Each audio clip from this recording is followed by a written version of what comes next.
Okay, let's unpack this.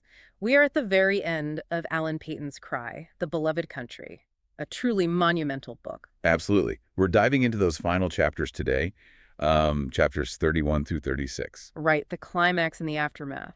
We're going to see how all this immense tragedy, this weight, somehow starts to, well, pivot towards reconciliation. Maybe. It's fascinating, isn't it? Because the focus shifts entirely. We leave Johannesburg, Kumalo's personal quest, and land squarely back in Adat Shetty. Back in the valley. Exactly. And the challenge becomes collective.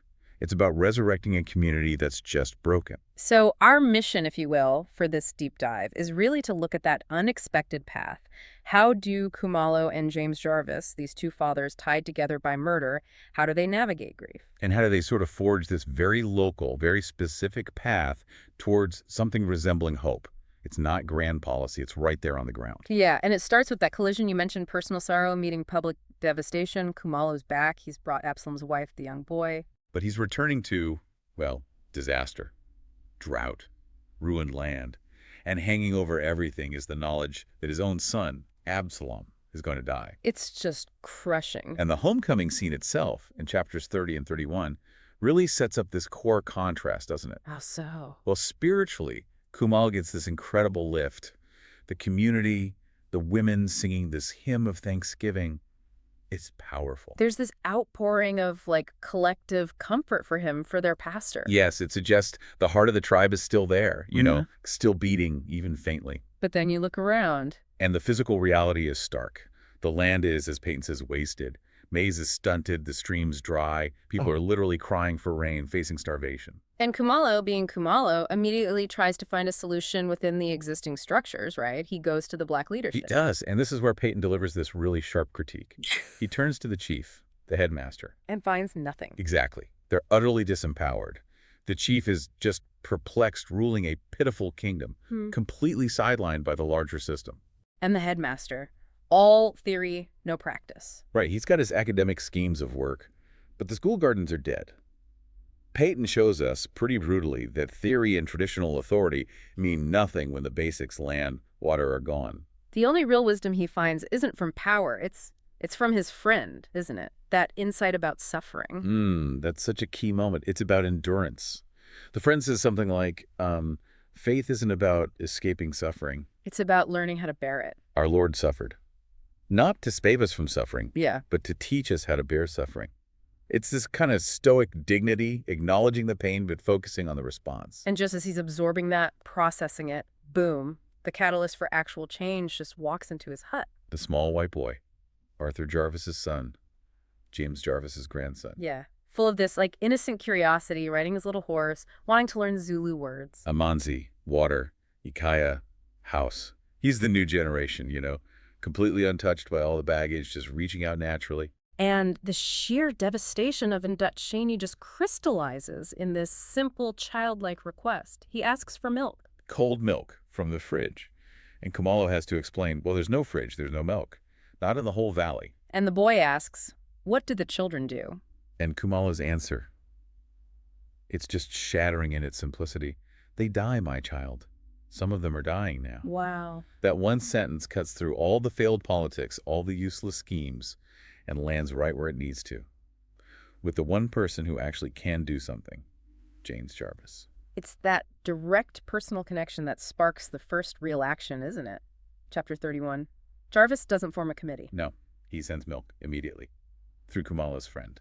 Specifically for the youngest children not yet at school. It's practical, it's immediate, a direct response to that child's suffering, relayed by his grandson. It completely bypasses the headmaster's theories. And that's crucial, I think. The solution doesn't come from the big city courts or the broken local leadership. It comes from one man responding to a child's need.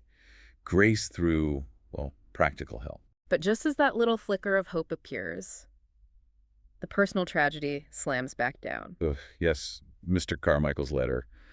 No mercy.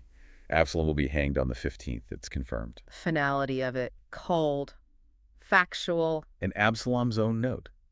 So short, so resigned, just asking for the baby to be named Peter if it's a boy. It forces Khumalo and his wife right back into that philosophy of bearing it. His wife is amazing there, isn't she? Refusing to just sit in grief, pushing them back towards daily tasks. Work is a way to cope. Using work to channel the agony, yeah. It's incredibly powerful. And this tension just keeps building until chapter 32. We see Jarvis himself back in the valley. Right, Kumalo sees him with the magistrate surveying the land, planting little sticks and flags. It's a visual sign that, okay, the white world is now physically engaging with the Chini's problems. And then the storm hits, the drought breaks. A massive, deafening storm, and it forces them together, Kumalo and Jarvis taking shelter in the same place. And where do they shelter? In Kumalo's church, which is falling apart, leaking terribly. Talk about symbolism. The father of the murdered man, the father of the murderer, huddled together, surrounded by the physical decay of the community's spiritual heart. The leaking roof. It's such a potent scene, just silence mostly. Until Jarvis breaks it. He asks that direct question. Is there mercy? And Kumalo just shows him the letter, the confirmation of the execution date. And Jarvis's response. It's complex. I do not understand these matters, but otherwise I understand completely. What do you think he means by that? Understand completely. Is it just the grief, or is it more? I think it's the shared pain. The primal understanding of loss as a father. He might not grasp the legal side, the why of the judgment, but he understands the fact of Kumalo's suffering and his own. And promising to remember the 15th. That's huge. It is. He steps into that role of like a co-griever. It confirms his charity isn't just charity, it's part of this shared journey now. And that shared moment, that silent grief, it seems to unlock the next big step, doesn't it? Chapter 33. Jarvis acts again. Immediately, he sends Napoleon Litsitsi, the agricultural demonstrator. Ah, yes. The practical expert. The opposite of the headmaster. Totally. Young, competent, paid 10 pounds a month, a real investment. And he has a plan. Contour plowing, stop burning dung, plant trees, build a dam. Real, tangible things. Kumalo calls him an angel from God. You can feel the relief. This is the help he couldn't find before. But then, tragedy strikes high place again. Mrs. Jarvis dies. Which creates this really difficult situation for Kumalo. Custom dictates he can't go to the white funeral. But he feels this immense need to express his sympathy, especially now, given their connection. So he writes a letter. Formal, respectful, but deeply felt, acknowledging the bond. But before he even gets a reply, the church itself tests him again. The bishop visits. Right. The bishop sees the dilapidated church, knows the situation with Jarvis living nearby, and basically suggests Kumalo should, well, retire, leave in Indochini. Go somewhere easier, Peter Maritzburg. He frames it as escaping the strain, the difficulty of it all. It's the temptation of an easier path, just walk away. But Kumalo feels anchored now by the work starting, by Litsitsi. And then comes the confirmation. Jarvis's reply arrives. And it's stunning. Jarvis thanks him, reveals his wife was the driving force behind the good deeds. All done in memory of their son, Arthur. And then the clincher. It was her last wish that a new church should be built at Indochini. Bam. Just like that. Kumalo's future, the church's future, secured. Through the very connection the bishop feared. The bishop reads the letter and just has to backtrack immediately. I see it is not God's will that you should leave Dutchini. It's incredible. The personal tragedy, the connection forged in grief, has directly led to the physical and spiritual rebuilding of the valley. God working through unexpected channels, you might say. So, chapter 35, the work begins, but Peyton doesn't make it easy, does he? Restoration isn't a magic wand. Not at all. It's hard graft. Contour plowing starts. Litsitsi and the chief are pushing it forward. But there's resistance. The sullenness of the people, because progress means sacrifice. Exactly. Someone has to give up land for the dam, like Calus's brother. Change hurts, even good change. That political apathy Kumalo saw earlier, now it's resentment about losing ancestral land. And Letsitsi, the young demonstrator, he voices this sharper political edge, doesn't he? He sees the work as just repayment from the white man for years of neglect. Yeah. He's working for Africa, not just for Jarvis. He's the future, in a way. Educated, technical, focused on justice. But he's also realistic. He warns Kumalo, even if we fix this valley, it doesn't solve the bigger problem. Too many people, not enough land. This is a patch, not a cure-all. And Kumalo, having seen what unchecked passion can do in Johannesburg, offers his own wisdom back to Letsitsi. That warning about power. Hate no man and desire power over no man. Because his friend Masimangu taught him that power corrupts. It's Kumalo passing on his final hard-won lesson. Passion is vital, but temper it with love, with caution. Don't become the thing you're fighting. The individual act of love is the only real weapon against fear and hate. Which brings us to the last chapter, chapter 36. The final vigil. It's the 14th, the day before the execution. Kumalo climbs the mountain, Emwieni, the place of the wind. his place of spiritual retreat. Seeking strength for what's coming. And who does he meet on the path? James Jarvis. One last time. Jarvis confirms he's leaving for the city, but will be back often. The church plans are moving forward. He talks about the little boy, Arthur's grandson. Admires his brightness. And then he says something that really cements their connection. He links his own actions back to Khumalo. I have seen a man who is in darkness till you found him. If that is what you do, I give it willingly. It's extraordinary. The roles have completely reversed.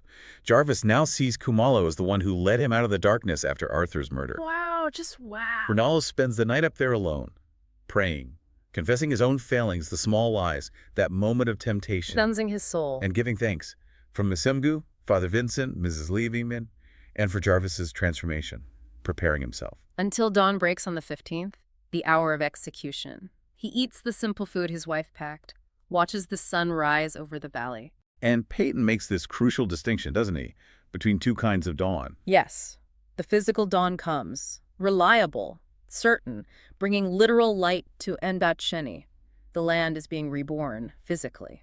But the other dawn, the social, the spiritual emancipation, freedom from the fear of bondage and the bondage of fear. That one, its timing remains a secret. It's such a powerful, ambiguous ending. We've seen this incredible journey from crushing grief to, well, communal hope.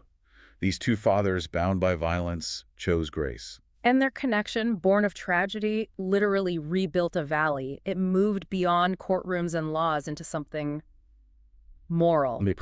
But the ambiguity is key, isn't it? The physical light is there because of individuals. Jarvis sending milk, Khumalo writing the letter, their shared silence in the church, small personal acts. But the true dawn, the big liberation for everyone, that depends on something else entirely, casting out fear with love. Which leaves you, the listener, with a pretty profound question, I think. Peyton suggests this light must come eventually, even if the timing is hidden. So what does it mean if the fear of a whole society rests less on grand policies and more on the capacity of ordinary people, like Khumalo, like Jarvis, to commit these small, difficult, often unseen acts of grace? Yeah.